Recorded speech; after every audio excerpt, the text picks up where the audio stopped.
সেটা হচ্ছে একটা বিশিষ্ট টপিকের উপর, ঠিক আছে, যেটা আমরা শ্রীমদ্ ভাগবতম থেকেই আলোচনা করছি, যেই আলোচনাটা আমাদের চলছিল প্রায় ক্রমানুক্রম ভাবে। তো সেই টপিকটা কি, যে প্রকৃতপক্ষে একটা মানুষকে জীবনের মধ্যে কার জন্য চেষ্টা করা উচিত অথবা পরিশ্রম করা উচিত, what should be Endeavour for in our life. জীবনে কার জন্য আপনি পরিশ্রম করবেন, কিসের জন্য পরিশ্রম করবেন। এই যে মানব দেহটা আমরা পেয়েছি, তো everyone has to work for something. So what is worth working, মানে কি এরকম যেটা কাজ করার যোগ্য, মানে কাজ করার জন্য সেটা একটা উপযুক্ত জিনিস, এটা কি, মানে what is that. That is our today's topic. Okay, Hare Krishna to all. So now, যদি এর উপরে আলোচনা করি, তাহলে সর্বপ্রথমেই আসে যে আমরা যেহেতু সৃষ্টি আমাদের কার দ্বারা হয়েছে, ব্রহ্মার দ্বারা। আর ব্রহ্মা কন্টিনিউয়াসলি এন্ডেভার করছেন, চেষ্টা পরিশ্রম করে যাচ্ছেন কিসের জন্য, সৃষ্টি নির্মাণের জন্য। আর আমরা ওনার সন্তান। আর বিশেষ করে এই কলিযুগের মধ্যে আমরা রজোগুণ দ্বারা প্রভাবিত। তো আমাদের সবার সকলের মধ্যে একটা কি বলে সচেষ্ট নিজের থেকে একটা চেষ্টা আছে যে পরিশ্রম করুন, কিছু না কিছু জিনিসের জন্য পরিশ্রম করুন। Something we need to Endeavour for, কিছু না কিছু প্রাপ্ত করার জন্য। দেখেন ছোটবেলা থেকে একটা শিশু, সে কি বলে নবজোৎ, মানে এই জন্ম নিয়েছে, জন্ম নেওয়ার পর থেকেই যদি আপনি ওকে কোলে নেবেন, ধরুন আমি ওকে কোলে নিয়েছি, তো আমি চশমা পরে আছি, ওর হাতটা হয়তো আমার চশমার দিকে যেতে পারে। মানে জীবনের যেই সৃষ্টি হয় তখন থেকে মানুষ কোনো না কোনো মানে কিছু না কিছু পাওয়ার চেষ্টা করতে শুরু করে দেয়। দে স্টার্ট ইনডেভারিং ফর, জীবাস স্টার্ট ইনডেভারিং, কিছু না কিছু পাওয়ার জন্য চেষ্টা শুরু করে, প্রচেষ্টা তার চালু হয়ে যায়। যেই জন্ম নেয় তখন থেকেই তার প্রচেষ্টা চালু। এবার প্রশ্ন আসছে কিসের জন্য প্রচেষ্টা করছি সবাই। এই যে আমার স্বতঃস্ফূর্ত চেষ্টা এসছে যে আমি কিছু প্রাপ্ত করব, কিছু পাবো, কিছু প্রাপ্ত করার জন্য আমি পরিশ্রম অথবা চেষ্টা করতে শুরু করেছি, এটা কিসের জন্য, কেন আমি এই চেষ্টাটা করছি। So I want something, and what is that, I want happiness, আমি আনন্দ পেতে চাই। তো সেই আনন্দের জন্য, সেই শান্তির জন্য আমার প্রচেষ্টা সারা জীবন নিরন্তর চলতে থাকে। প্রভুপাদ বোঝান যে এই যে চেষ্টা প্রচেষ্টা, এই চেষ্টা প্রচেষ্টা মানুষ বিভিন্ন ধরনের ভাবে করে, বিভিন্ন ধরনের। মানে যত আপনি দেখবেন, আমরা এই সংসারের মধ্যে এক শ্রেণীর মানুষ দেখেন, বিভিন্ন শ্রেণীর মানুষ রয়েছে। মানুষই সবাই, কিন্তু বিভিন্ন শ্রেণী। কেউ হয়তো খুব বেশি দার্শনিক ব্যক্তি, তো সে কোনো না কোনো দর্শনে শান্তি পায় অথবা আনন্দ পায়, সেটা তার চেষ্টা। তার মধ্যে নিজেকে নিমগ্ন করা সেটা তার চেষ্টা। সেখান থেকে সে নিজের আনন্দ খুঁজে বের করার জন্য চেষ্টারত রয়েছে, যে হ্যাঁ আমি এইটা কি বলে প্রাপ্ত করে এই এই আহ, স্তরটা এই দর্শনে প্রাপ্ত করে আমি জীবনে আনন্দ অথবা কি বলে শান্তি লাভ করব। তো তার জন্য সে চেষ্টারত রয়েছে। তারপরে বিভিন্ন বৈজ্ঞানিক অথবা বৈজ্ঞানিকের যারা আমার মতন কি বলে ফলোয়ার্স, তারা কিসের জন্য চেষ্টারত। তো তারা চেষ্টারত হচ্ছে যে আমরা কিভাবে নিজের যে এই সংসারের ভৌতিক সংসারের মধ্যে যে আমার পরিস্থিতি, সেটাকে কিভাবে আরো কম কষ্টকর বানাতে পারি। মানে আমার জীবনের কষ্টটাকে কিভাবে আমি কমাতে পারি। আমাকে যে গরম লাগছে, তাহলে আমরা একটা মেকানিক্যাল ফ্যান সৃষ্টি করে নিলাম। এবার ফ্যানটা হাত দিয়ে চালাতে হবে, তার জন্য রিমোট সৃষ্টি করে নিলাম। এবার ফ্যান দিয়েও হচ্ছে না, অত বেশি গরম হয়ে যাচ্ছে, তাহলে এসি সৃষ্টি করে নিলাম। এইভাবে ব্যক্তি চেষ্টারত, কন্টিনিউয়াসলি চেষ্টারত, কন্টিনিউয়াসলি। ঠিক আছে। এইভাবে আর একটা শ্রেণীর লোক রয়েছেন, যারা বলতে পারেন আপনি কি বলে সমাজ সেবা অথবা দেশপ্রেম, এইটা দেখাতে চায় তারা। নিজের মাতৃভূমির প্রতি প্রেম দেখাতে চায়, সেইখানে তারা আনন্দ পাচ্ছে। সেইটার জন্য তারা চেষ্টারত, যে কিভাবে আমি আমার দেশকে বাঁচাবো, আমার সমাজকে বাঁচাবো, আমাদের লোকজনকে বাঁচাবো। কেউ কুকুরকে বাঁচাচ্ছে, কেউ গাভীর জন্য কিছু করছে, বিভিন্ন স্বজাতীয় কি বলে অথবা বিভিন্ন জাতীয় জন্তু অথবা জীবাত্মা, তাদের জন্য কিছু না কিছু করে চেষ্টারত রয়েছে সে। তার জন্য বিভিন্ন ধরনের এনজিও খোলা আছে অথবা সংস্থা খোলা রয়েছে। তো they are also continuously endeavouring for this things, যে হ্যাঁ এখান থেকে আমি মেন্টাল পিস, মানসিক শান্তি অথবা আত্মিক আনন্দ লাভ করতে পারবো। তার জন্য সে চেষ্টারত, সারা জীবন তার মধ্যে কাটিয়ে দেয়। তারপরে একটা কি বলে সামান্য শ্রেণীর মানুষ, সে ভাবে আমি এইটা ইনকাম করবো, যত বেশি এটা হবে তত বেশি আমার জীবনে আনন্দ হবে। তো সে কন্টিনিউয়াসলি চেষ্টারত, কিসে বেশিরভাগ লোক কিসের চেষ্টারত, সে পয়সা ইনকাম, যে আমি পয়সা ইনকাম করে নিজেকে কি বলে শান্তি অথবা আনন্দ লাভ করতে পারবো। এটা কমা শ্রেণীর লোক। আমি যে আগের শ্রেণী বলেছি সেটা উচ্চ শ্রেণীর লোক। এই একটু কমা শ্রেণীর লোক যারা কেবলমাত্র নিজের ব্যাপারে ভাবছে, নিজেকে পয়সা পেয়ে অথবা নিজের জন্য পয়সা রোজগার করে সে আনন্দ অথবা শান্তি লাভ করবে। এবং এই সব শ্রেণীর মধ্যেও আবার নিজের আনন্দের জন্য, আবার নিজের শান্তির জন্য আবার আমরা কোনো পার্টনারকে খুঁজতে থাকি। সেখান থেকে আমি চেষ্টা করি যে হ্যাঁ, কিভাবে আমি শান্তি অথবা আনন্দ পাবো, তার জন্য সে চেষ্টারত। সে একটা না হলে আরেকটা, একটা না হলে আরেকটা, বাট কন্টিনিউয়াসলি চেষ্টা কিসের? I want to get peace or happiness. For that, everyone is continuously endeavoring. So now question comes, যে what is worth endeavoring for?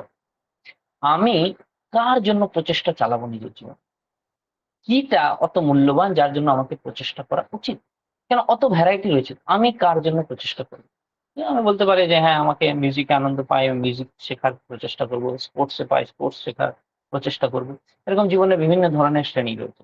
এবার যেহেতু আমরা সবাই কলিযুগের মধ্যে রজগুণ এবং তমগুণ দ্বারা আচ্ছাদিত, তো কেউ শান্তিতে চুপচাপ বসতে তো পারবে না, সবাই চেষ্টা তো করবেই। কিন্তু ব্যাপার হচ্ছে যে প্রভুপাদ বলছেন এই মুহূর্তে আমরা সবাই ভগবানের বাহ্যিক শক্তি, যেটা মায়া শক্তি, তার দ্বারা নিয়ন্ত্রিত হচ্ছে। তো আমাদেরকে চেষ্টা করা উচিত যে এই মায়া শক্তির নিয়ন্ত্রণ থেকে মুক্ত হয়ে আধ্যাত্মিক শক্তি ভগবানের যেটা, সেইটা দ্বারা নিয়ন্ত্রিত হই। এই মহামায়া নিয়ন্ত্রণ থেকে মুক্ত হয়ে ভগবানের যে যোগমায়া তার দ্বারা নিয়ন্ত্রিত হই। ঠিক আছে, এটা প্রভুপাদ বলছেন, এটা বলছেন প্রভুপাদ। এবার প্রশ্ন আছে কেন? হ্যাঁ, কেন আমি ওইভাবে ভাববো? তো এবার পয়েন্ট হচ্ছে যে মানুষ যেহেতু যখন থেকে এই যুগে রয়েছে, এই সংসারে রয়েছে, যত জন্ম সে বের করেছে, প্রত্যেক জন্মের মধ্যে সে চেষ্টারত থেকেই কিছু না কিছু করার চেষ্টা, নিজের কন্ডিশন কিভাবে সে উপরে ঊর্ধ্বে নিয়ে যাবে, প্রত্যেক ব্যক্তি চেষ্টারত। প্রত্যেক ব্যক্তি, সে পিঢ়ি দর পিঢ়ি, প্রত্যেকটা সমাজ সবাই চেষ্টারত যে কিভাবে আমরা নিজের উন্নয়ন করব, প্রত্যেকটা। তো এবার কম বেশি তারা চেষ্টাতে সফল হয়ে যায়। কিন্তু প্রভুপাদ বলছেন যে এই যে আমরা নিজের চেষ্টায়, নিজের চেষ্টায় কি বলে আর্থিক উন্নতির মাধ্যমে অথবা বৈজ্ঞানিক উন্নতির মাধ্যমে নিজেকে যে শান্তি লাভ করার চেষ্টা করছি অথবা নিজেকে উন্নয়ন করার যে চেষ্টা করছি, এইটা কেবলমাত্র ওর উপরে নির্ভরশীল নয়। এটা তার সাথে সাথে, আমার চেষ্টা তো থাকবেই, তার সাথে সাথে নির্ভর করে কিসের উপরে? ভগবানের অনুমোদনের উপর। ভগবান যতক্ষণ না অনুমোদিত করেন, আপনার সেই চেষ্টাটা ফলীভূত হবে না। এটা খুব গুরুত্বপূর্ণ স্টেটমেন্ট প্রভুপাদ বলছেন, যে আমার চেষ্টার উপরে সবকিছু নির্ভর করে না একমাত্র। চেষ্টা তো সবাই করছে, চেষ্টা করতে হবে জীবনে, কিন্তু সেটা কার উপরে তার সাথে সাথে নির্ভর করে? ভগবানের অনুমোদনের উপর। ব্যাস এইটাই মানুষ ভুলে যায়। কিন্তু এটা খুব ব্যবহারিক পয়েন্ট যেটা প্রভুপাদ বলেন। যদি আপনি দেখেন, লক্ষ লক্ষ মানুষ একটা পরীক্ষা দেওয়ার জন্য বসছে, লক্ষ লক্ষ মানুষ বসছে, সে আইএএস হোক, আইপিএস হোক, সে নিট হোক, অথবা সে জয়েন্ট হোক, অথবা সে ক্যাট হোক, ম্যাট হোক, জ্যাট হোক, যাই হোক, লক্ষ লক্ষ মানুষ বসছে সেখানে। আর তার মধ্যে কতজন পাস হয়? অনেক অল্প। যারা পাস হয়েছে তারা কি সবাই দক্ষ? একদম। যারা ফেল হয়েছে তারা কি সবাই অদক্ষ? একদমই না। যারা ফেল হয়েছে অথবা যারা পাস করেনি, যারা সিলেক্ট হয়নি, তাদের মধ্যে এরকম অনেকজন আছে যারা পড়াতে শুরু করেছে আর পড়িয়ে বাকিদেরকে তারা বানিয়ে দিয়েছে। এটা আমি একটা নিউজ পেপারের রিপোর্ট, মানে অনেক, যখন আমি স্টুডেন্ট ছিলাম তখন পড়েছিলাম যে 35 বছর হয়ে গেছিল, না 40 বছর তার বয়স হয়ে গেছিল। তখন অনেক এজে অ্যালাউ করা হতো তাদেরকে। তো সেই বয়স পৌঁছে গেছে সে ব্যক্তি, তখন গিয়ে সে পাস হচ্ছে। কিন্তু ততক্ষণে ও কিন্তু 15 বছর হয়তো পড়িয়েছে, তার মধ্যে অনেক ছেলে মেয়ে ওর পড়া পাস হয়ে যাচ্ছে। আর তখন ওকে দিয়ে একটা ইন্টারভিউ নেওয়া হয়েছিল যে ওর কি বলে ডেডিকেশনটা দেখেন, যে ও লেগেই আছে, লেগেই আছে, লেগেই আছে। ওর বয়স হয়তো 40 পেরিয়ে যাচ্ছে, কিন্তু ও এখনো পরীক্ষা দিচ্ছে, এখনো সে লেগে আছে যে আমি কোনো না কোনো ভাবে ফেল। আর ও যাকে পড়াচ্ছে তারা পাস করে যাচ্ছে, কিন্তু ও করতে পারছে না, এটাও দেখা যাচ্ছে সেখানে। তো এটা খুব গুরুত্বপূর্ণ বিষয় যে ওরা অদক্ষ নয়, কিন্তু এখানে তাহলে তাহলে কি যেটা মিস হয়ে যাচ্ছে, হোয়াট ইজ মিসিং? ভগবানের অনুমোদন ইজ মিসিং। ভগবান যদি না অনুমোদিত করে সেটা হবে না। এইটাই আমরা গ্রাহ্য করতে পারি না। অথবা আমরা বুঝি না, অথবা বুঝতে চাই না, অ্যাকসেপ্ট করতে চাই না। তো কেন অ্যাকসেপ্ট করতে চাই না? প্রবলেম হচ্ছে যে যদি ওটা অ্যাকসেপ্ট করে নি, তাহলে এরকম মনে হবে আমি তো কিছুই না, আমার অহংটা কমে যাবে। কি কমে যাবে? আমার অহম ভাবটা কমে যাবে। তো যেহেতু আমার অহম ভাবটা কমে যাবে, সেই অহম ভাবকে বাজিয়ে রাখার জন্য যে আমি করেছি, আমি মানতে পারি না যে হ্যাঁ এটার মধ্যে আর কারোর অনুমোদন আছে না। যদি আমি পাস না করি, পরীক্ষা একটু টাফ ছিল, আমার শরীর খারাপ ছিল, এই ছিল সেই ছিল, বিভিন্ন ধরনের সুপারফিশিয়াল রিজন আমরা দিই। These are all superficial reason. এর মধ্যে কোনোই অ্যাকচুয়াল রিজন নয়। Actual reason simple and straight. তোমার কেনই শরীর খারাপ হবে তখন, সেই দিনেই কেন হবে? আমার রুমমেট ছিল যে এনআইটি দুর্গাপুরে আমার সঙ্গে অ্যাডমিশন নিয়েছিল। তো সে প্রথম বছর উইথ 12th পরীক্ষা দিয়েছে, র‍্যাংক করেছে 14,000। তারপরে সে বলেছে না এখন নেব না। ঠিক আছে, সে কি পাচ্ছিল? সিএসসি ব্রাঞ্চ পাচ্ছিল। সে বলেছে নেক্সট ইয়ার আবার। তো সে ভালো স্টুডেন্ট ছিল, আবার ভালো করে পড়াশোনা করেছে। নেক্সট ইয়ার আবার সে পরীক্ষা দিয়েছে, সেটা আবার সেম 14,000 র‍্যাংক। মানে কিছু 504 আর 403 এরকম কিছু ডিফারেন্স, ব্যাস এইটুকু ডিফারেন্স। 1 বছর নষ্ট হলো। সেম সে আমার সাথে 4 বছর থেকেছিল, আমার এলাকারই ছিল সে। সো সি দ্য ডিফারেন্স, মানে 1 বছর নষ্ট করেছে, কিন্তু ভগবান দিয়েছে এটাই, লাস্টে সেটাকে গ্রাহ্য করতে হবে। So we have to accept what Lord Sage. This is true fact, প্রত্যেকের জীবনে আছে। আর যখন অব্দি আমরা সংঘর্ষ করে একদম কি বলে নেতিয়ে না পড়ি, আমরা এই কথাটা মানতে চাই না। বাট বুদ্ধিমান ব্যক্তিকে এটা মানা উচিত, সেটা ভাবতে হবে। যারা বুদ্ধিমান তারা কিন্তু এটা মানে। বুদ্ধিমান নয় তাহলে মানবে না।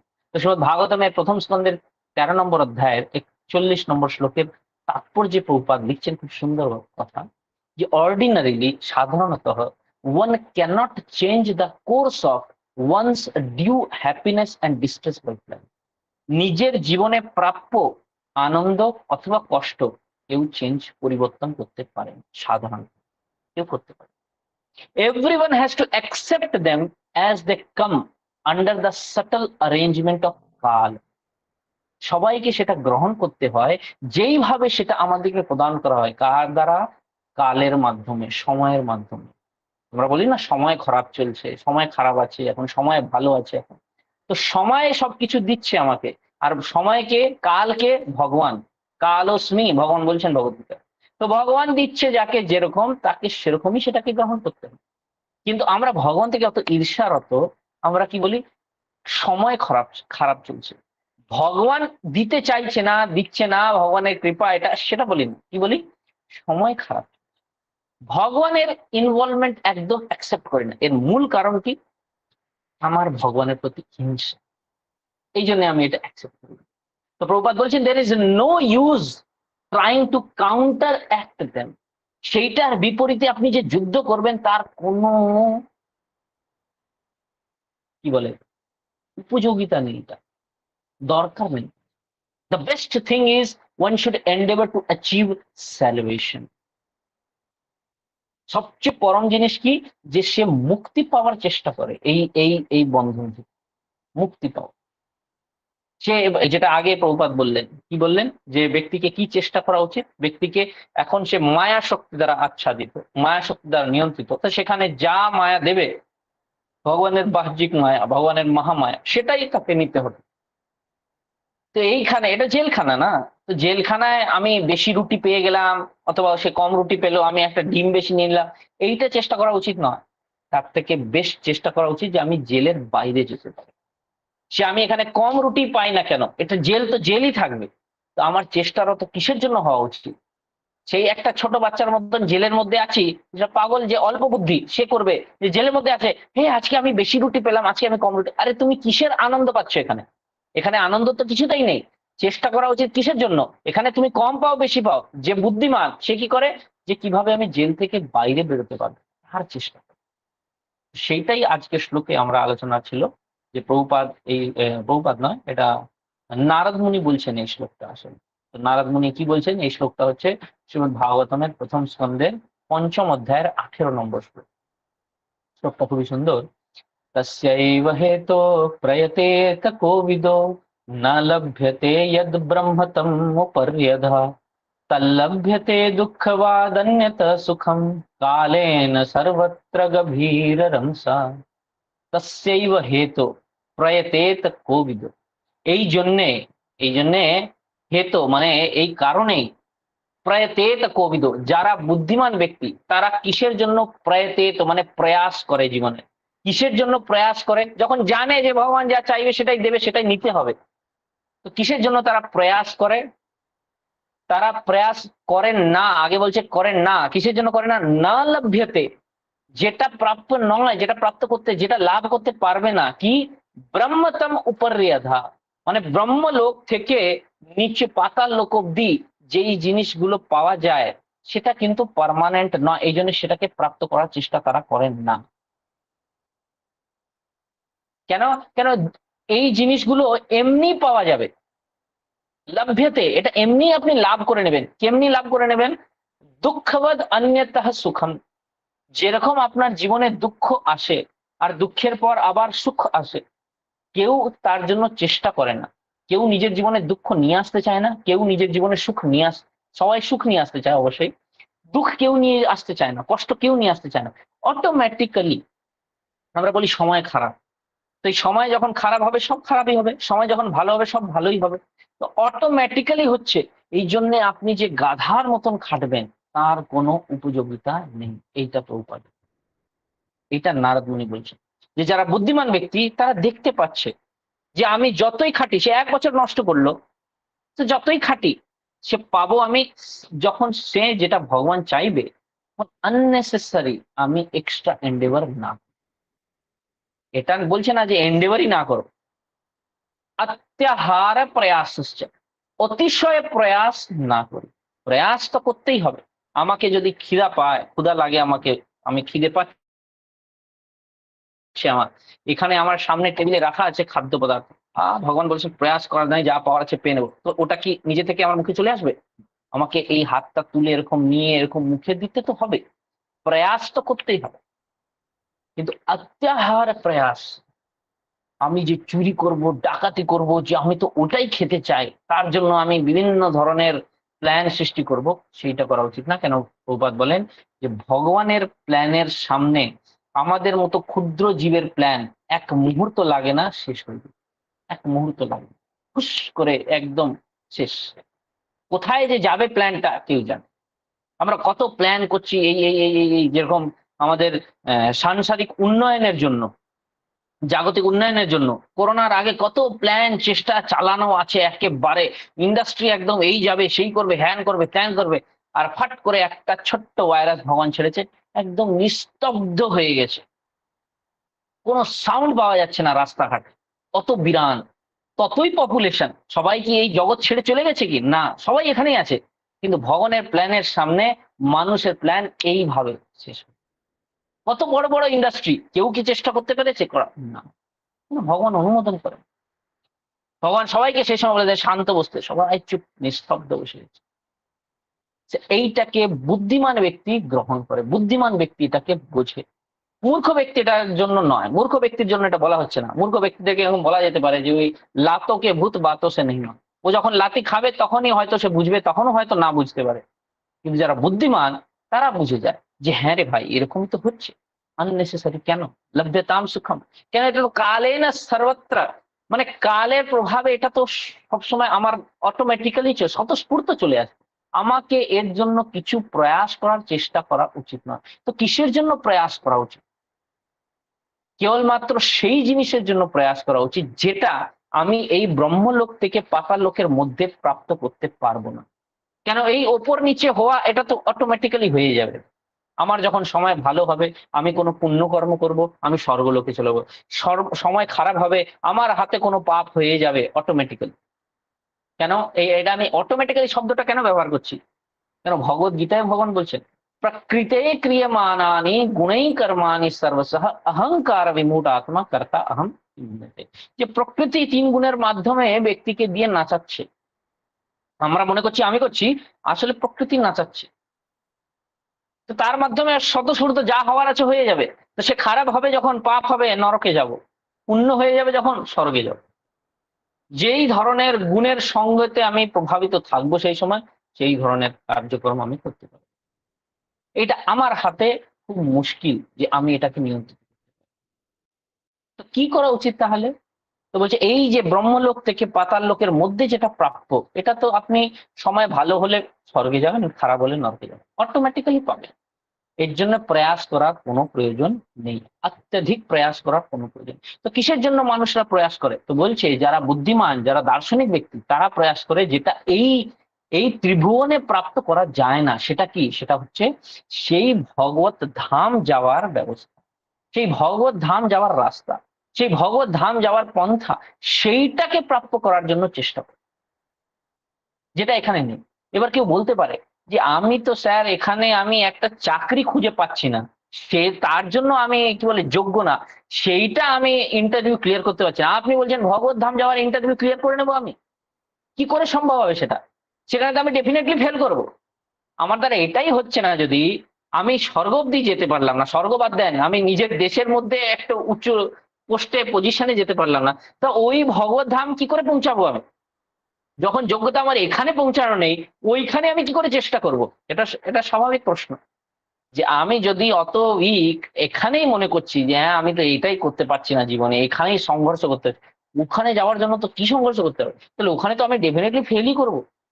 তো ওটা তো আমার জন্য কি বলে একটা আকাশ পুষ্পের মতো, আমি কখনোই প্রাপ্তই করতে পারবো না সেটা, কখনোই ওটাকে আমি সম্বরণ করতে পারবো না, আমি আমি আমি কখনোই ওখানে যেতে পারবো না। তো তার পরবর্তী শ্লোকে এই নারদ মুনি আবার বলে দিচ্ছেন, কি বলছেন সেটাও খুব সুন্দর বলছেন, যে ন वै जनो जातु कथाञ्चनाव्रजन् मुकुन्द सेव्यान्यवादङ्ग संसृतिं स्मरणं मुकुन्दाङ्घ्रि उपगुहानं पुनर्विहातुम् इच्छेन रसग्रहो जनः। যে আমার প্রিয় ব্যাসদেব কৃষ্ণের ভক্ত যদি কোনো সময় পতিত হয়ে যায় কোনো না কোনো ভাবে, he certainly does not undergo material existence like others। যেরকম যেই পরিস্থিতি যেই পদ্ধতিতে বাকি সাংসারিক মানুষরা জীবন যাপন করছে, সেই পরিস্থিতিতে সে কখনোই আসে না। যদিও সে পতিত হয়ে যায়, তবুও সে সেখানে পৌঁছায় না। বিকজ কেননা একটা ব্যক্তি যে একবার কৃষ্ণের চরণের, কৃষ্ণের চরণ কমলের আস্বাদন করে নিয়েছে, সে তা বাদে আর কিছু নিজের মনের মধ্যে স্মরণই করতে পারে। So once you become a devotee, একবার যদি আপনি চেষ্টা করে ভক্ত হয়ে গেলেন, একবার যদি আপনি কৃষ্ণের কি বলে চরণারবিন্দের রসাস্বাদন করতে পেলেন, আর কোনো জিনিসের মধ্যে আপনি আস্বাদন পাবেন না। তো আপনি কখনোই এই পতিত অবস্থায় ফিরে আসবেন না। হয়তো মনে হবে যে আমিও তো এদের মতনই এসে গেছি, কেউ দেখলে বলবে ওই তো এরকমই আছে, এদের মতনই আছে, না, সে এদের মতন নয়। সেখানে থাকলেও এদের মতন থাকবে না। কেন? সে একবার যে ভগবানের চরণের রসাস্বাদন করে ফেলেছে, একবার যে ভগবত ভক্তির আনন্দ প্রাপ্ত করে নিয়েছে, তাকে কিন্তু এই জীবনের মধ্যে বাকি জাগতিক জিনিসের মধ্যে বেশি আনন্দ প্রাপ্ত হবে না। এক না একবার সে আবার বিরক্ত হয়ে ছেড়ে ত্যাগ করে চলে যাবে। প্রভুপাদ তাৎপর্যে লিখছেন যে অনেক সময় এরকম হতে পারে যে একটা কনিষ্ঠ অধিকারী ভক্ত, সে অনেক চেষ্টা করতে পারে, আমি অনেক পয়সা জোগাড় করতে চাই, আমি শক্তিশালী হতে চাই, এই করতে চাই, সে হতে পারে এরকম করে নিতে পারে সে সবকিছু। কিন্তু তারপর ভগবান নিজেই এরকম ব্যবস্থা করে দেন যে সে ফিরে ভগবানের দিকে চলে আসে। তার আস্তে আস্তে আবার এর মধ্যে থেকে কি বলে ইন্দ্রিয়তা একেবারে কি বলে বিরক্ত হয়ে যায় এই রসাস্বাদনে। তারপরে সে আর বেশিক্ষণ এর মধ্যে টেস্ট পায় না। কিছুক্ষণ হয়তো তাকে আটকে রাখতে পারে এইসব জিনিস, কিন্তু যে সবসময় রাখবেন না। আর প্রভুপাদ বলছেন এটা হচ্ছে ভগবানের কৃপা তার উপরে। হয়তো ওই জিনিসগুলো তার কাছ থেকে চলে যাবে নিজে থেকে, অথবা হয়তো ভগবান ওকে দিয়েছে, কিন্তু সে মনে শান্তি হারিয়ে ফেলবে, এক সময় তার নিজে বিরক্তিকর লেগে যাবে। তো ভগবান বলছে যেখানে ওকে সবকিছু দিয়েছে সেটা ভগবানের কম কৃপা, আর যেখানে ভগবান ওর কাছ থেকে সব নিয়ে নেয় যাতে ও কেবলমাত্র ভগবানের উপরই ফোকাস করতে পারে, সেটা ভগবানের বেশি কৃপা। তো এইভাবে ভগবান কখনোই আবার এই অবস্থাতে তাকে ফেলতে দেয় না। একবার যদি কেউ ভগবানের চরণ কমলের রসাস্বাদন করে নেয়, ভগবানের ভক্তির রসাস্বাদন করে নেয়। তো আমাদেরকে কি চেষ্টা করা উচিত? What what should be Endeavour for? প্রয়াস কার জন্য করা উচিত? প্রচেষ্টা কার জন্য আমাদের করা উচিত? কেবলমাত্র ভগবানের ভক্তির জন্য প্রচেষ্টা করা উচিত। বাকি সবকিছু অল্প চেষ্টা করলে আসলে আসলো, না আসলে না আসলো, সেইখানে উদাসীন হয়ে থাকা উচিত। সেইখানে যে একবারে লেগে পড়বো যে হ্যাঁ এটা তো করতেই হবে, কি কোনোভাবে আমাকে করতে হবে, আমি মরে না যাই কেন, কিন্তু আমি এটা তো করেই ছাড়বো। এই মনোভাবটা সেখানে থেকে ত্যাগ করে এই সেম মনোভাব ভগবত ভক্তির মধ্যে লাগানো উচিত। যে আমি মরে না যাই কেন, কোনো না কোনো ভাবে আমি ১৬ মালা জপ প্রত্যেক দিন করার চেষ্টা করব। ভগবানের দিব্য নাম জপ করার চেষ্টা করব। ভগবানের ভক্ত হওয়ার চেষ্টা করব। ভগবানের ভক্ত সঙ্গ করার চেষ্টা করব। ভগবানের কথা শ্রবণ করার চেষ্টা করব। ভগবানের প্রসাদ পাওয়ার চেষ্টা করব। ভগবানের সেবা করার চেষ্টা করব। কোনো না কোনো ভাবে আমি এটা করবই। আর প্রত্যেক ব্যক্তি দেখবেন, আপনারা এখানে যতজন আছেন, আপনারা দেখবেন যে আপনার জীবনের মধ্যে কষ্ট থাকবেই। যে আমি এটা করছি অথবা ওটা করছি না, আমি অত মালাই জপ করতে পারছি, তার বেশি করতে পারছি না, প্রসাদ পেতে পারছি না, এই করতে পারছি না, সেই করতে, হাজার জিনিস থাকবে। আমার মনই জোড়ে না এর মধ্যে, এই হাজার জিনিস থাকবে। তো আমার যে এন্ডেভার, আমার যে প্রয়াস, আমার যে প্রচেষ্টা, আমার যে প্যাশন যেটা আমি লাগাবো, যে হ্যাঁ আমি কিছু করতে চাই, সেটা কোথায় লাগাবো? এই যে আমার যে বাধাগুলি, এইটাকে দূর করার জন্য লাগাবো। ভগবান এটা দেখেন যে কে কত চেষ্টারত এখান থেকে বেরিয়ে যাওয়ার। যা পরিস্থিতি দিচ্ছি, সে সেটা থেকে বেরিয়ে আসার চেষ্টা করছে বারবার। বারংবার সে চেষ্টা করছে। কত কষ্ট তা সত্ত্বেও সে ভক্তি করার চেষ্টা করছে। সে এই জেলখানা থেকে বেরিয়ে আসার চেষ্টা করছে। ডেফিনেটলি সেই ব্যক্তি যোগ্য বেরিয়ে যাওয়ার জন্য। এই জন্য ভগবান তাকে সেইভাবে রাস্তাটা, পথটা দেখিয়েও দেয়। তাহলে আমরা বেরিয়ে যাই। আর এখানেই যদি না কোনো ভাবে আমি চেষ্টা করব, আমি তো এই এক্সামটা ক্লিয়ার করবোই, আমি ইউপিএসসি হবই, ঠিক আছে, হন। সেই তো 40 বছর বয়সে হলো সে, 15 বছর অব্দি সে প্রয়াস করেছে। তো অত বছর আপনি প্রয়াস করেন, তাহলে যদি এরকম মরেই যাবেন ওই জিনিসটা নিয়ে, হয়তো ভগবান সেটা অনুমোদিত করেও দিতে পারে।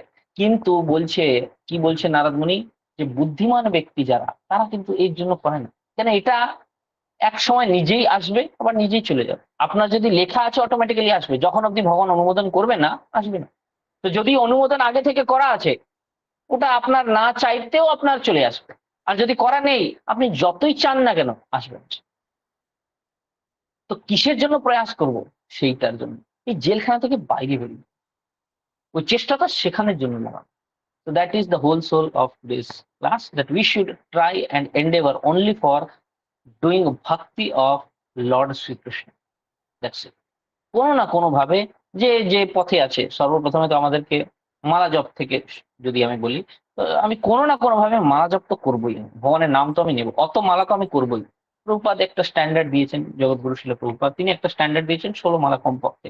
তো আমি সেই দিকে পৌঁছানোর চেষ্টা করবোই। তো আমি 1 করছি তো 2 করবো, 2 তো 4, 4 তো 8, 8 তো 10 অথবা 12, আর তারপরে 16। এইটা হওয়া উচিত আমার গোল। এর জন্য আমি লেগে পড়া উচিত মরে পড়ে। যারা 16 করছেন, তারপরে আমি রেগুলার ক্লাস শুনবো। আমি রেগুলার ভগবানের কি বলে এই গ্রন্থগুলি পড়বো। ভগবানকে ভোগ লাগানোর চেষ্টা করব। তো জাস্ট এই এন্ডেভারটা যদি কেউ সারা জীবন করিয়ে রাখতে পারে, এটাও একটা স্ট্রাগল। মনে হয় খুবই সহজ, এটা কি আছে এর মধ্যে? এটাও একটা স্ট্রাগল। এখন করতে পারবেন, কিছুদিন করতে পারবেন, তারপরে আবার দেখবেন হারিয়ে ফেলছে। কোনো না কোনো ভাবে সেটা ক্ষয় হয়ে গেছে। সেইটা আমি যে সারা জীবন করতে পারবো, প্রভুপাদ বলছেন এন্ডেভার শুড বি, যে whole life I can chant 16 round, follow principles, ভগবানকে আমি ভোগ লাগাতে পারি আর প্রসাদ পেতে পারি। এইভাবে যদি আমি আনন্দে থাকতে পারি সারা জীবন, তাহলে আমি বেরিয়ে যাবো। এইটা আমার চেষ্টা করা উচিত। বাকি জাগতিক পরিস্থিতি আমার যা হয়, ভালো হয়, মন্দ হয়, এইটা যেন আমার একদম মেইনটেইন হয় কোনো না কোনো। So we should endeavor only for this. Thank you very much. এটা বলেই আমি ক্লাসটা এখানে শেষ করছি। যদি কারো কোনো কোশ্চেন লিখেছেন, অনেক বড়। হরে কৃষ্ণ প্রভু, কোনো ব্যক্তি যদি চ্যান্টিং করে, আমি সব নিয়ম পালন করার চেষ্টা করে তার দিয়ে যদি প্রাণী হত্যা হয় না চাইতে, আর সে রিগ্রেট ফিল করে, তো সে কি পাপের প্রায়শ্চিত্ত কিভাবে করবে? রিগ্রেশন, ওই যে পশ্চাতাপ, দ্যাট ইজ আ প্রায়শ্চিত। আর আপনি তার জন্য মালা জপ করতে পারেন এক্সট্রা। ফর এক্সাম্পল প্রভুপাদ বলছেন, এটা কোনো সময় হতো যে মশা ভুল করেছে, মশা মেরে দিয়েছে প্রভুপাদের সামনে, তো বাবা দেখছেন, তো একজন সে মেরে দিয়েছে অথবা সে পা রেখে দিয়েছে কোনো ছোট জীবের উপরে, তো তার জন্য সে বসে তারপরে জব করছে। প্রভু বলছেন দিস ইজ গুড। প্রভুপাদ এটা বলছেন, এটা ভালো যে হ্যাঁ আপনি ওর জন্য জব করছেন। So this is what you are feeling, যে হ্যাঁ সত্যি আমি ভুল করে ফেলেছি, তো I should chant for that জীবা। ওই জীবের জন্য আমি ভগবানের দিব্য নাম নিই যাতে ওর উন্নতি হয়। তো ওর কি হবে না হবে সেটা তো জানি না, কেন আমরা অত শুদ্ধ না, বাট আমার তো অবশ্যই হবে। আমি সেই পাপের প্রায়শ্চিতে সাকসেসফুল হই। ভগবান এটা দেখছে।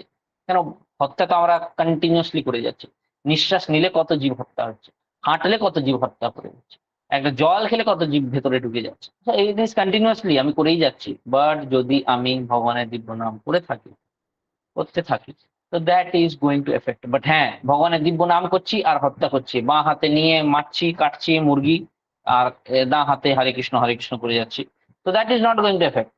এখানে আপনার রিগ্রেট ফিলটা দেখা যাচ্ছে না। আপনি এইটা তো বন্ধ করতে হবে, তারপরে করতে হবে। তো প্রপাদ এই উদাহরণটাও অনেক সময় দিতেন, যে খ্রিস্টানরা তারা প্রত্যেক রবিবার গিয়ে চার্চের মধ্যে তারা কি করছে, তারা বলছে ক্ষমা চাইছে, আমি এই পাপ করলাম, এই রকম ক্ষমা চাইছে। তো ক্ষমা করে দিচ্ছে, যীশু খ্রিস্ট বলছে ঠিক আছে সব পাপ আমি নিয়ে নিচ্ছি, তোমাকে শুদ্ধ করছি।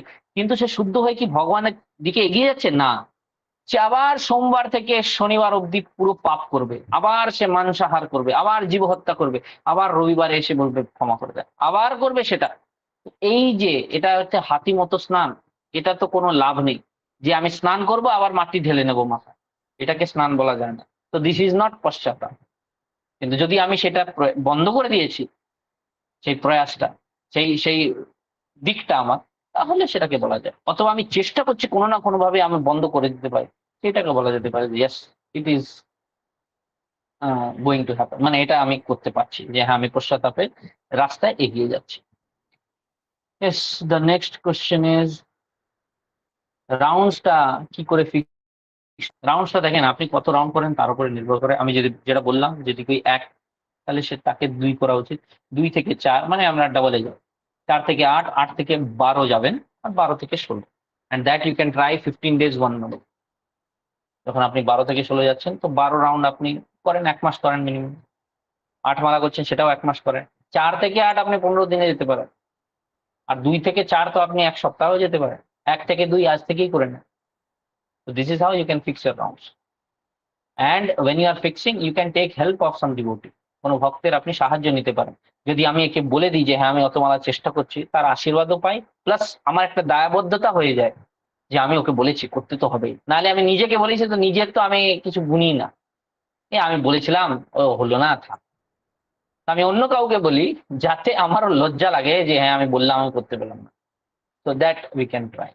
ওকে, any other doubts or questions? Just Brajesh বলে। তো একটা কোশ্চেন ছিল মানে আমরা যদি এই এই জীবনে কোনোভাবে ভগবানের ভক্তি করার প্রয়াস করি, হয়তো কোনো বাধার জন্য হয়তো আমি পারলাম না এই জীবনে, তাহলে প্রভুপাদ বলছেন যে পরের জীবনেও ভগবান তাকে সেই বিভিন্ন ভাবে সাহায্য দেবে। মানে যদি সে অর্থের জন্য এবার এই জীবনে ভক্তি করতে পারছে না, তাহলে তাকে বড় লোক বাড়িতে জন্ম দেবে। কেউ খাবার অভাবে যদি কেউ করতে পারছে না, তাকে খাদ্য যেখানে প্রচুর, তাহলে করতে পারে। তাহলে কিন্তু প্রভু এটা ঠিক যে ভক্তি না থাকলেও তো আমরা ভক্তি করতে পারবো না। তাহলে ভগবান ভক্তিটাও কি সঙ্গে দিয়ে পাঠাবে, না শুধু অর্থ না, দেবে? ভগবান ভক্তি দেয় না, ভক্তি ভগবানের ভক্তরা দেয়। তো প্রভুপাদ সেই তাৎপর্যেই লিখছেন যে যদি কেউ বড় লোকের বাড়িতে হয়ে জন্ম নেয়, সেটা কিন্তু ভগবানের অল্প কৃপা। কিন্তু যদি সে গরিব পরিবারে জন্ম নেয়, ভগবানের বেশি কৃপা। কেন, সেখানে সে কিচ্ছু নেই তার কাছে, আর সে নিরাশ হতাশ হয়ে, যেহেতু আগের জীবনের জন্মের প্রচেষ্টা তার ভগবানের কাছে যাওয়ারই, সে ভগবানের কাছে আরো দৃঢ়ভাবে, আরো কি বলে আর্তভাবে, সে আরতি আছে তো আরো আর্তভাবে ভগবানের কাছে গিয়ে ক্রন্দন করবে। তার জপের মধ্যে হরে কৃষ্ণ হরে অনেক কষ্ট, অনেক অশ্রু থাকবে, অনেক ইমোশনস ফিলিংস থাকবে, অনেক ডিপ অ্যাটাচমেন্ট থাকবে ভগবানের। গভীর চিন্তনে চলে যাবে সে ভগবানের নাম। তো সেইখানে সে ভগবানের কাছে বেশি তাড়াতাড়ি এগিয়ে যেতে পারে। আর যাকে ঐশ্বর্য দিয়ে দেবে, সে কিন্তু কি করবে, হ্যাঁ আমার তো সব আছে, তো সে ভগবানের চিন্তনে ভুলেও যেতে পারে। এই সব সামনে যেটা আছে, তার জন্য আত্মার যে আওয়াজ, মানে কি বলে মনের যে গভীর, গভীর মনের সেটা সাউন্ড, তো গভীর মনের যে সে সাউন্ড, সেটা সে নাও শুনতে পারে। কিন্তু তো আগের জন্মে করেছি, সে ভুলেও যেতে পারে। কিন্তু তাহলে কেন, প্রভু, সামনে অনেক কিছু তাকে প্রলোভিত করছে। হ্যাঁ, কিন্তু তাহলে প্রভু, তাহলে আমি কিভাবে ভক্তি গোটাটা তো সম্পূর্ণ করতে পারবো না যদি এই জীবনে না পারি। পরের জীবনে হয়তো ভগবান কোনো বড় লোক ভাবে সেখানে, কিন্তু ভক্তি যদি না দেয় ভগবান, তো তাহলে তো ভগবান কি বলছে? তো ভগবানকে প্রভুপাদ কি বলছেন? যে কাউকে ওটাও তো দেবে, দুটোর মধ্যে যা কিছু দিতে পারে। এবার সেটাই আমাদের চেষ্টা করা উচিত, যে আমি কোন ধরনের মনোভাবটা রাখবো ভক্তি করার সময়, যে আমি শুদ্ধ ভক্ত হতে চাই, এই ধরনের মনোভাব রাখবো। আর দ্বিতীয় যেটা তুমি বলছো, যে হ্যাঁ, তা তো ভক্তি না দিলে তো আমি তো নাও ভক্ত হতে পারি। এটা ওই এক জন্মের জন্য দিল, হয়তো সেই জন্মে তুমি হওনি, আবার পরের কোনো জন্মে হবে। বাট যেটা করেছি সেটা অক্ষয়, সেটা কখনো ক্ষয় হতে পারে না। এই জন্য সেটা তো থাকবেই আমার সাথে। আর সেই প্রচেষ্টা, সেটাও থাকবে। তো সেটা আমি নিশ্চয় কোনো না কোনো জন্মে করবই করব, ডেফিনেটলি করব। আমি অনেক সময় দেখি মন্দিরে যখন চরণামৃত দিই, ভক্তদের শিশু অনেক ছোট ছোট, খুব সুন্দর করে শ্রদ্ধা করে তারা চরণামৃত নেয়। ওদেরকে দিলে বেশি আনন্দ, কেন ওরা অবশ্যই আগের জন্মে ভক্ত ছিল। এই জন্য এই সুযোগটা পাচ্ছে, যে ধামে এসে ভগবানের চরণামৃত শ্রদ্ধা সহকারে ভগবানের সামনে প্রণাম করছে, দণ্ডবত শ্রদ্ধা সহকারে। এই একটা ছোট্ট 3 বছর, 4 বছর, 5 বছর এই অবস্থায় ভক্তি করার যে সুযোগ পেয়েছে, এই যে কি বলে, ভগবানকে স্মরণ করার এই যে ওর সুযোগ পেয়েছে, এটা কম নয়। হয়তো বড় হলে সে ভুলে আবার সে গার্লফ্রেন্ড, বয়ফ্রেন্ড, অথবা তার কি বলে সাংসারিক উন্নয়নের জন্য সে ভুলে যেতে পারে, মায়ার প্রভাবে সে ভুলে যেতে পারে। কিন্তু আবার হয়তো 30-40 বছর হয়ে যাওয়ার পর, তখন আবার কোনো না কোনো সময় তাকে আবার টান করতে পারে। এরকম হচ্ছে ভক্তি। ভগবান দেখছেন সেটা, যে কাকে কিভাবে তিনি টেনে নিয়ে আসবেন। It depends. তো ছাড়বেন কাউকেই না। একবার যে ঢুকে পড়েছে এই রাস্তার মধ্যে, ছাড়বেন কাউকেই না। এই নয় যে সে হারিয়ে গেছে, যে বড় লোকের জন্ম নিয়েছে সে হারিয়ে গেছে, না। সে হয়তো পরে দুঃখ পাবে, যে আমি অত সময় নষ্ট করে দিলাম, আমি ভগৎ ভক্তিতে তাড়াতাড়ি এলাম না কেন। ব্যাস এইটা হতে পারে। কিন্তু হারাবে কেউ না। ভক্তির পথে যদি কেউ যাচ্ছে, সেটা তো দ্যাট ইজ তামসোমা জ্যোতির্গময়, জ্যোতির দিকে যাচ্ছে সে এই অন্ধকার থেকে। সে ব্যক্তি কি করে হারাতে পারে? হারাবেন তো তারা, যারা এই তমসের মধ্যেই থাকতে চাইছেন। এইখানেই আমি সুন্দর গাড়ি, সুন্দর বাড়ি, সুন্দর এই সুন্দর সেই, সেটার চেষ্টা করছে, এরা হারাবে। কেন, এই সব যে আমরা চমক দমক অথবা কি বলে জ্যোতি দেখছি, এইসব জ্যোতি হচ্ছে ক্ষণিক জ্যোতি, টেম্পোরারি জ্যোতি। যে কোনো না কোনো সময় ভগবানের ইচ্ছায় সেটা নিভে যাবে। যখন নিভে যাবে, তখন অন্ধকার চারিদিকে, আমি কিছু খুঁজে পাবো না। আমি একটা সুন্দর বাড়ি করলাম, সুন্দর বউ করলাম, তার সাথে একটা সুন্দর সংসারের সৃষ্টি করলাম, আর হঠাৎ করে ভগবান এই জ্যোতিটাকে নিভিয়ে দিল। আমি এখন খুঁজে পাচ্ছি না আমি কি করলাম, কেন এরকম দিলাম, কার পিছনে আমি নিজের জীবনটা নষ্ট করলাম। এর বাড়ি কষ্ট দিচ্ছে, গাড়ি কষ্ট দিচ্ছে, বউ কষ্ট দিচ্ছে, বাচ্চা কষ্ট, কি যে করলাম আমি। তখন এটা মনে হয়, তো সেই সময়টা নষ্ট হলো। তো সে সেরকম ভগবান সেরকম করলেন। তো এইসব কি, এসব হচ্ছে ক্ষণিক জ্যোতি। তো যে পার্মানেন্ট জ্যোতির দিকে যাচ্ছে, সে কি করে হারাতে পারে? এ তো এখানে নষ্ট হয়ে আবার অন্য টেম্পোরারি জ্যোতি, এই জ্যোতিটা নিভে গেল, অন্য জ্যোতি, আচ্ছা ওই জ্যোতি, ওইটা পেলে আমার শান্তি হবে, ওইটা পেলে, এরকম যাবে। কিন্তু যে বুদ্ধিমান, সে বুঝতে পারবে এই সব হচ্ছে ক্ষণিক জ্যোতি। এটা যে কোনো সময় এই সব আলো ভগবান নিভিয়ে দেয়, অথবা এক না একদিন তো সে নেবানো হবেই এই আলোটা। কিন্তু ভগবত পথের রাস্তাটা, সেটা সবসময় প্রকাশমান, সেটাই আসল রাস্তা। তো আমাকে এই আশেপাশের যে চমক দমক, এইটা দিয়ে নিজেকে এরকম করে এগিয়ে যাওয়ার চেষ্টা করা উচিত যত সম্ভব। আচ্ছা, আপনি বলছেন যে জাগতিক আহ, সংসারে কোনো কিছু ফিক্সড করার চেষ্টা করব না। অবশ্যই করবেন। অত্যধিক অত্যাহার প্রয়াস হচ্ছে, অত্যধিক প্রয়াস করবেন না। প্রচেষ্টা যেটা আপনি করছেন, নর্মাল প্রচেষ্টা করবেন। একদম কেটে মেরে পড়ে লেগে যাব, ওই চেষ্টাটা নর্মাল সহজ ভাবে যেটা আমরা পেতে পারি, সেইটা আমার প্রাপ্য বস্তু। অত্যধিক যদি প্রয়াস করার চেষ্টা করি, সেটা হয়তো আমি নাও পেতে পারি। সেইটা আমার সময়, তার সাথে সাথে আমার ক্ষমতা, দুটোরই ক্ষয় সেখানে আমি করলাম। সেই সময় আর ক্ষমতা দুটোই আমাকে এই দিকে লাগালে হয়তো বেশি ভালো। কেন আমি এখানে সময় ক্ষমতা লাগালাম এই এই প্রাপ্ত করার জন্য, নিজের জীবনটাকে ফিক্স করার জন্য। আর যখন হব না আমি ফিক্স, আমার হবে না সেটা ফিক্স, তখন কি হবে? আমার কান্না পাবে, আমার ফ্রাস্ট্রেশন বাড়বে, তখন আমি সেটাকে নিতে পারবো না। হয়তো আমি ভেঙেও পড়তে পারি, নাহলে আর কাউকে ভেঙে দিতে পারি, দুটোর মধ্যে কিছু একটা হবে। কিন্তু যদি এই অত্যাধিক প্রয়াস আর চেষ্টার যে আমার ক্ষমতা এবং সময়, এটা আমি ভগবত ভক্তিতে যদি লাগাতাম, তাহলে সেম জিনিসই হতো হয়তো, কিন্তু আমার মধ্যে সেই কি বলে বিনম্রতা, বিনয়তা, সহ্য ক্ষমতা এটা বেশি হতো। এই জন্য আমাকে কিচ্ছু সুখে দুঃখের সমকৃত্ব, সেই দুঃখ আমাকে অত বেশি প্রভাবিত করতো না। এটা হয়ে গেল আমার সাথে, এর জন্য আমি সব খাওয়া দাওয়া ছেড়ে দিই। এটা হতো না। This is the difference. এই জন্য প্রয়াস করবেন, চেষ্টা করবেন, বাট অত্যধিক চেষ্টা, সেইটা নিজের মনকে বোঝাবেন, সেটা নিজের মাইন্ড যে এটা কি বেশি হয়ে যাচ্ছে, সহজ ভাবে করছি। আর সেটা আপনি করেনও, চলে না, এখন তো যেহেতু রক্ত গরম, আপনি অত্যধিক চেষ্টাই করেন, বাট সেম অ্যামাউন্ট অফ চেষ্টা ভগবত ভক্তিতেও করেন। তাহলে ভগবান আপনাকে অটোমেটিক্যালি বুঝিয়েও দেবে যে কোথায় চেষ্টা করা উচিত, কোথায় করা উচিত। সেই চেষ্টাটাই করেন। যেন আমরা তো হয়তো অনেক সময় এই ডিসিশনটা নিতে পারি না, প্রত্যেকটা জীবনে আলাদা আলাদা কন্ডিশন, এটা করবো কি করবো না, সেই চেষ্টাটা করেন, কিন্তু সমান কি বলে পরিমাণের আপনি চেষ্টা, সময় ভগবত ভক্তিতেও দেওয়ার সুযোগটা রাখেন। তাহলে ভগবান সেটা আপনাকে বুঝিয়ে দেবে। কেন ভগবান ভেতরে আমাদের হৃদয়ের মধ্যে পরমাত্মার রূপে বসে আছেন। তিনি আমাদেরকে সেই কি বলে উৎসাহ দেবেন, তিনি আমাদেরকে সেই বুদ্ধিটা দেবেন কোনো না কোনো ভাবে। জ্ঞানম অপোহনম চা, তিনি বলছেন যে আমি জ্ঞান দিই, তিনি জ্ঞানটা দেবেন, স্মৃতিটাও তিনি দেবেন যে কি করণীয় কি অকরণীয়। ইয়েস, আশা করি অন্বেষা আমি উত্তরটা দিয়েছি। ব্রজেশ্বর বলেন। তো আপনি সেদিন মায়াবাদ কাকে বলে সেই কোশ্চেন করছিলেন, সবাইকে জিজ্ঞাসা করছিলেন। তো প্রভু, হুম, আমিও আপনার ওই ক্লাসটা শোনার পর ওই মায়াবাদ কাকে বলে আমিও খাইটুকু মানে মানে এক লাইনের মধ্যে লিখেছি, কেন কাকে মায়াবাদ বলে আমি জিজ্ঞাসা করছিলাম সবাইকে, এবং বলেছিলেন পরে ভাবতে কাকে বলে। ওটা কি প্রভু বলবো? বলেন।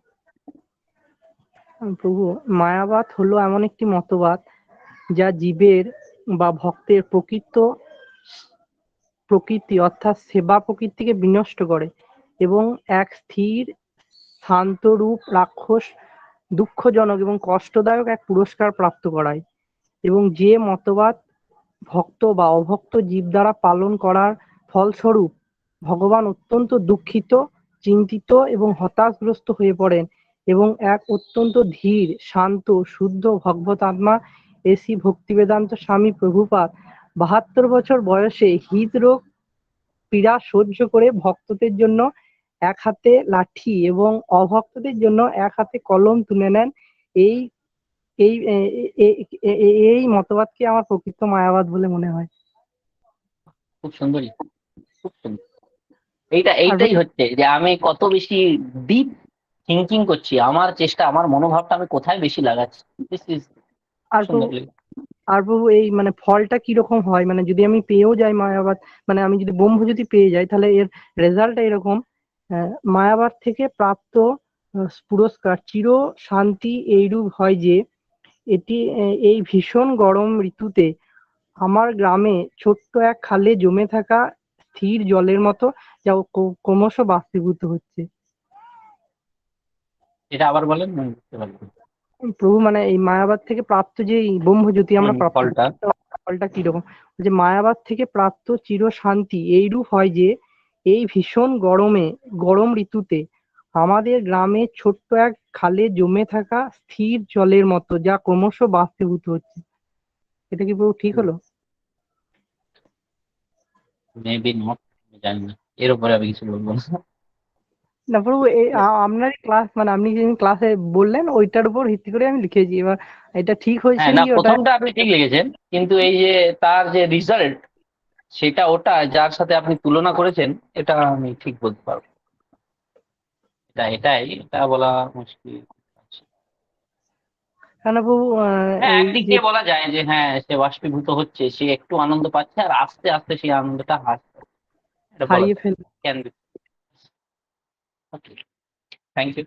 আর প্রভু তাহলে এইখানে ভক্তদের জন্য লাঠি বলেছি কেন, প্রভুপাদ কেন, ভক্তরা যদি মায়াবাদ ফলো করে তাহলে প্রভুপাদ খুব রেগে যেতেন এবং তাকে তাকে খুব বকতেন, যদি ভক্ত কোনো ভক্ত। আর অভক্ত যেহেতু প্রভুপাদকে মানে না, সেই জন্য তার জন্য যা শুদ্ধ মানে বুদ্ধিটা যেন শুদ্ধ হয়, সেই জন্য তিনি বিভিন্ন গ্রন্থের মাধ্যমে কেন দেখি গীতাতে প্রত্যেক শ্লোকেই প্রভুপাদ মানে এইটার ব্যাপারে করেন, বলেন।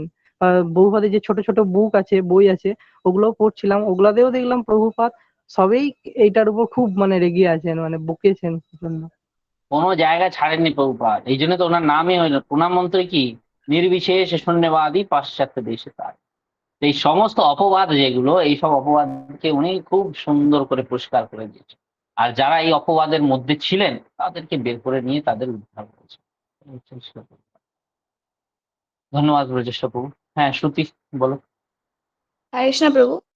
প্রভু, দ্য কোয়েশ্চেন ইজ, মানে আমি তো ছোটবেলাতেই আমাকে শেখানো হয়েছে যে ওই আমরা যখন ভগবানকে প্রণাম করি মন্দিরে, তো আমরা ভগবানকে বাঁ দিকে রেখে প্রণাম করি। তো এটা কেন, মানে কোনো স্পেসিফিক রিজন?